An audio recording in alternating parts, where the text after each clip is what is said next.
Now, also a little thing we have to keep talking about here when it comes to the Labor Party, because, they're leading in the polls and might be the next government, nothing serious, is that the Labor Party still does not have a target when it comes to climate for 2030. I bang on about it a lot because forget all the stuff about net zero 2050. The 2030 target is what will affect your life next year, the year after that for the next 9 years.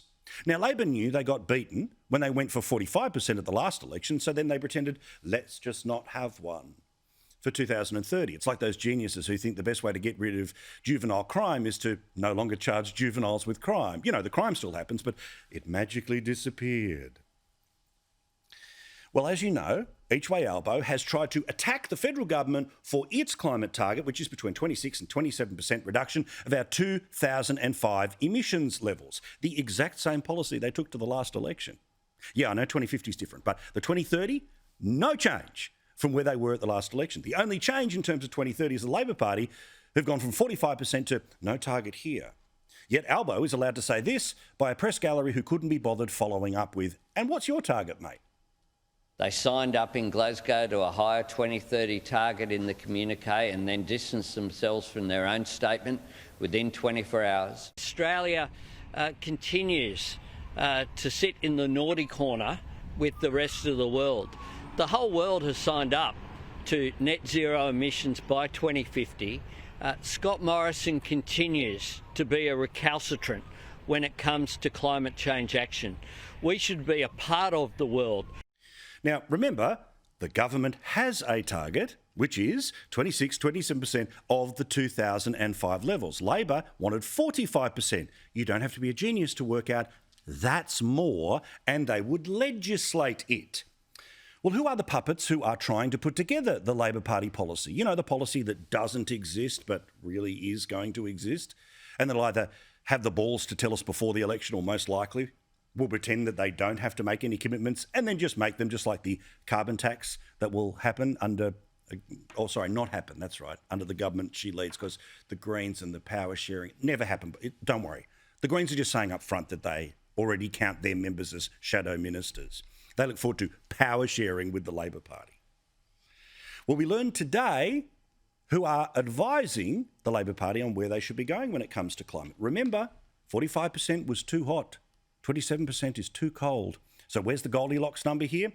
Apparently higher, because if you have a look at this, which came out today, and I have to read a little here, forgive me, the dyslexia will kick in, but I'll do my best to slow down here. Labor leader Anthony Albanese and climate change spokesperson Chris Bowen face pressure from Progressive Party members, that's the majority, to pursue an ambitious climate action following international criticism of the Morrison government's emissions targets by allies such as the United States and Britain, which have set targets of 50% or more, so double the current target. The group, by the way, we are talking about are people who are members of the Labor Party, former ministers of the Labor Party, called LEAN, the Labor Environment Action Network National. Now, their boss gave this insight into what they expect Each Way Albo to do. Now, whether we announce it before the election or not, it doesn't matter, right? You're kidding me. Our target needs to stick close to those of comparable resource-rich economies. The US has a target of 50% on 2005 levels. Canada, of 40 to 45% of their 2005 levels. So they lost an election on 45%, but because America is 50%, we should be somewhere between 45 and 50. But will they announce what their actual target is? Well done to Kieran Gilbert for at least asking the question today. Emissions reduction targets. Labor figures dismissed the Herald Sun report recently that it was going to be in the 40s.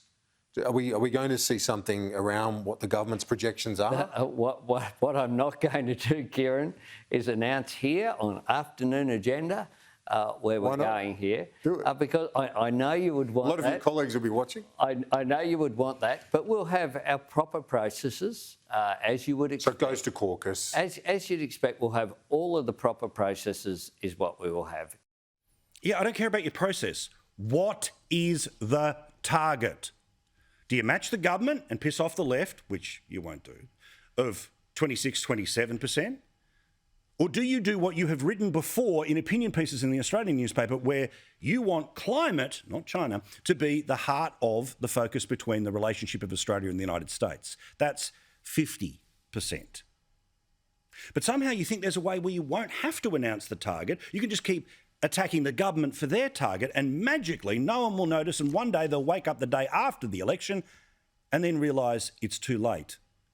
You've got all the power, and you'll legislate an even higher target closer to the United States. Watch this space. I talk about it relentlessly because this is all that matters when it comes to climate policy in the next election. I get how pissed off some people are about net zero 2050. But 2030 comes before 2050. And there is a very big fork in the road. Labor activists are telling us what they want. Somewhere between 45 and 50. Reports have come out that it might be 40%. No, those weren't true.